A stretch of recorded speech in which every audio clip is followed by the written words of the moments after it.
Shalom,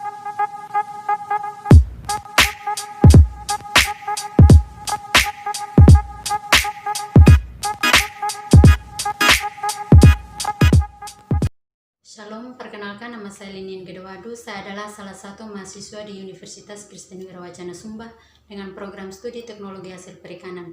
Karena pendidikan merupakan salah satu fondasi penting untuk meningkatkan kualitas sumber pangan agar memiliki elektabilitas yang tinggi dalam menciptakan generasi intelektual yang kreatif, produktif, dan mandiri. Sehingga pada kesempatan ini saya akan menjelaskan sekilas tentang analisis pangan. Tujuan dari analisis pangan adalah yang pertama, mengurangi komponen-komponen bahan pangan atau baik jenis maupun jumlahnya sehingga dapat disusun komposisi bahan tersebut. Yang kedua, mengikuti terjadinya perubahan selama penanganan maupun pengolahan. Pada analisis komposisi kimia, pada intinya terdiri dari dua bagian, yaitu yang pertama, analisis kuantitatif dan analisis kualitatif. Untuk analisis kualitatif, itu merupakan pengujian yang bertujuan untuk menyelidiki dan mengetahui teridentifikasi tidak, negatif, positif, identifikasi dan identitas spesies kimia di dalam sampel, kandungan atau senyawa-senyawa yang terdapat di dalam suatu sampel uji. Analisis kualitatif ini dilakukan dengan menggunakan teknik ujian standar di lab. Pengecilan ukuran sampel, grinding penggilingan penting untuk persiapan sampel sebelum analisis. Alat yang umum digunakan ialah mortar aluh atau blender pengecilan ukuran. Mortir dan aluh diperuntukkan pada sampel kering. Beberapa bahan analisis lebih mudah grinding setelah dikeringkan dalam desikator atau oven vakum. Grinding sampel basah dapat menyebabkan hilangnya kelembaban dan perubahan kimia secara signifikan. Sebaiknya menggiling sampel beku mengulangi perubahan yang tidak diinginkan.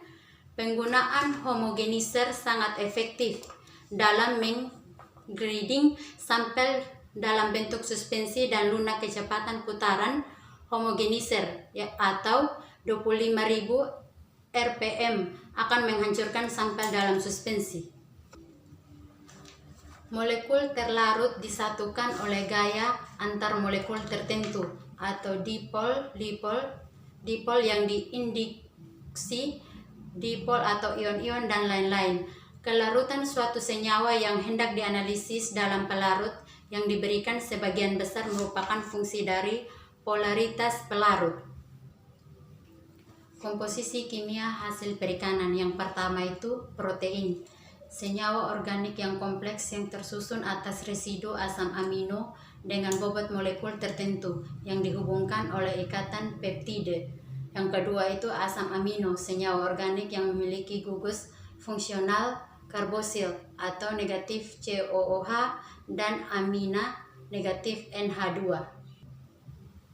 Yang ketiga itu karbohidrat. Karbohidrat memiliki berbagai fungsi dalam tubuh makhluk hidup, terutama sebagai bahan baku. Cara yang digunakan dalam melakukan uji analisis kualitatif yang pertama itu dengan cara klasik, di mana cara klasik ini terbagi menjadi dua, yaitu analisis warna atau reaksi warna. Analisis kualitatif terdiri dari dua macam uji, yaitu reaksi kering dan reaksi basah. Reaksi kering dapat diterapkan untuk zat-zat padat dan dilakukan dalam keadaan kering, yaitu tanpa melarutkan sampel, contohnya uji nyala. Yang kedua itu adalah analisis kuantitatif. Analisis kuantitatif merupakan serangkaian kegiatan atau analisis yang bertujuan untuk mengetahui jumlah, kuantitas, elemen atau senyawa dalam sampel. Contohnya seperti mengetahui jumlah persen protein ikan berdasarkan jumlah unsur nitrogen. Klasifikasi metode analisis kuantitatif yaitu metode klasik analisis kuantitatif yang paling sering digunakan yaitu titrasi atau metode volumetrik dan metode gravimetrik. Metode volumetrik ini terdiri dari dua bagian, yaitu bereaksi dan analit. Bereaksi disebut juga sebagai titer atau titrator adalah larutan yang standar yang telah dipersiapkan. Titer dengan konsentrasi dan volume yang telah diketahui bereaksi dengan larutan analit atau titra untuk menentukan konsentrasinya. Volume titer yang bereaksi disebut volume titrasi. Metode gravimetrik analisis gravimetri zat yang akan ditetapkan diubah terlebih dahulu menjadi suatu endapan yang tidak larut, kemudian dikumpulkan dan ditimbang, misalnya konsentrasi perak dalam sampel logam. Melarutkan sampel tersebut dalam asam nitrat, kemudian ke dalam larutan tersebut ditambahkan ion klorida secara berlebihan sehingga semua ion perak yang ada di dalam larutan mengendap sebagai perak klorida. Setelah dilakukan pencucian, endapan perak klorida dikeringkan dan akhirnya ditimbang. Perencanaan sampling, tujuan utama pengambilan sampel yakni untuk memperkirakan nilai rata-rata hasil kajian serta menentukan apakah nilai rata-rata memenuhi spesifikasi yang ditentukan dalam rencana pengambilan sampel. Dalam penentuan ukuran sampel dapat didasarkan pada analisis presisi atau analisis daya. Analisis presisi dan daya dilakukan dengan mengendalikan tingkat kepercayaan atau kesalahan tipe 1 atau daya kesalahan tipe 2. Dalam prinsip preparasi sampel, jika ukuran partikel atau massa sampel terlebih besar, ukuran analisis itu harus dikurangi dalam jumlah massa atau ukuran partikel. Jika massa terlalu besar untuk dianalisis, proses diulangi sampai jumlah yang tepat diperoleh. Pengecilan ukuran sampel. Grinding penggilingan penting untuk persiapan sampel sebelum analisis. Alat yang umum digunakan ialah mortar alu atau blender pengecilan ukuran, mortir, dan yang ketiga itu karbohidrat.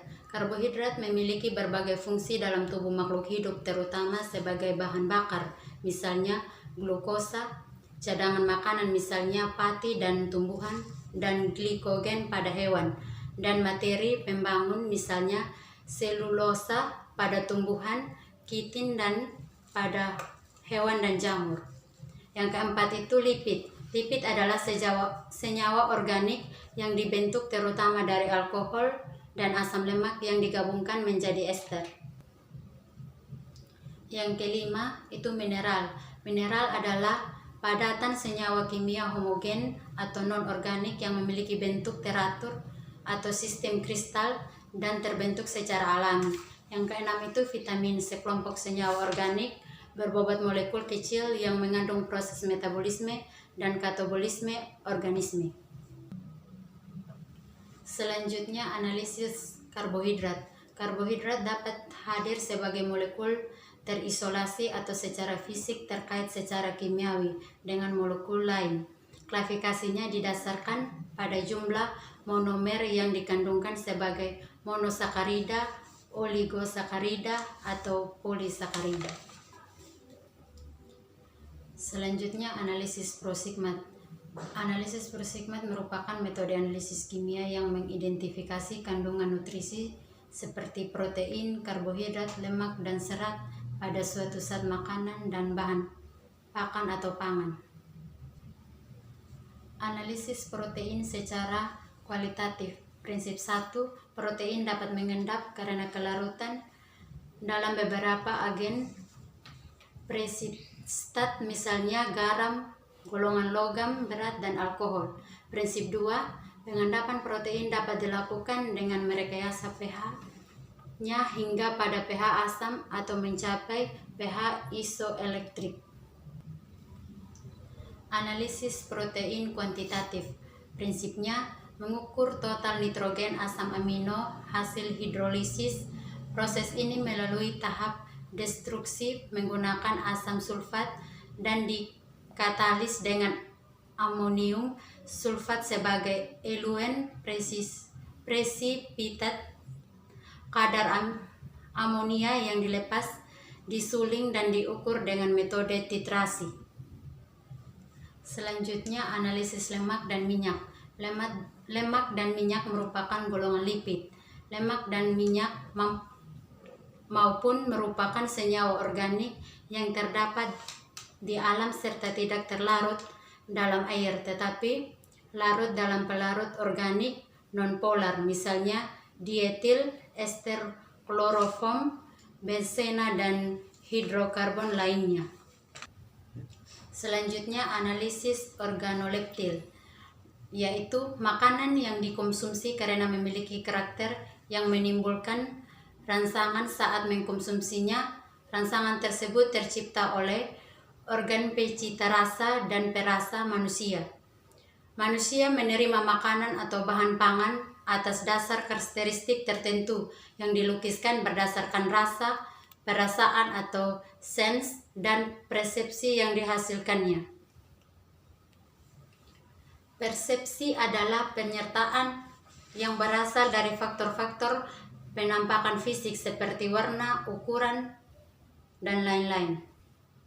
Sekian dari penjelasan saya tentang analisis pangan. Sekian dan terima kasih. Tuhan Yesus memberkati.